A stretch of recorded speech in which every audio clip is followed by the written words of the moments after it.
അർജുൻ എന്ന് പറയുന്ന ഒരു ചെറുപ്പക്കാരനായ ലോറി ഡ്രൈവർ ഒരു 10 ദിവസം കൊണ്ട് അയാൾ നമ്മുടെ വീട്ടിലെ അംഗമായി.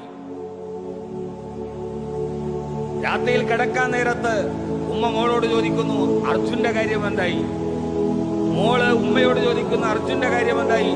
രാവിലെ ഉറക്കത്തിൽ നിന്ന് എഴുന്നേറ്റാൽ ഉടനെ ആദ്യം നമ്മൾ കഴിഞ്ഞ 10 ദിവസങ്ങളായി നമ്മൾ നോക്കിയത് നമ്മുടെ കുട്ടിയെ കുറിച്ചല്ല, അർജുനെ കിട്ടിയോ ഇല്ലയോ. നിങ്ങളൊന്ന് ആലോചിച്ച് നോക്കൂ. ഇതാണ് മനുഷ്യൻ, ഇതാണ് പച്ചയായ മനുഷ്യൻ, ഇതാണ് വികാരങ്ങളെയും വിചാരങ്ങളുമുള്ള മനുഷ്യൻ, ഇവനാണ് നന്മയുള്ള മനുഷ്യൻ. 10 ദിവസം കൊണ്ട് അർജുൻ എന്ന് പറയുന്ന ഇതേവരെ ഞാൻ കണ്ടിട്ടില്ലാത്ത ലോറി ഡ്രൈവർ ചിലപ്പോൾ എനിക്ക് അനുജനായി മാറിയിട്ടുണ്ടാവാം, ചിലപ്പോൾ എനിക്ക് മകനായി മാറിയിട്ടുണ്ടാവാം. എന്റെ കൂടപ്പിറപ്പിന്റെ വിശേഷങ്ങൾ അന്വേഷിക്കുന്നത് പോലെ എത്ര പെട്ടെന്നാണ് അർജുൻ നമ്മുടെ കൂടപ്പിറപ്പായി മാറിയത്. എത്ര കൈകളാണ് അവന് വേണ്ടി പ്രാർത്ഥിച്ചത്. അമ്പലങ്ങളിൽ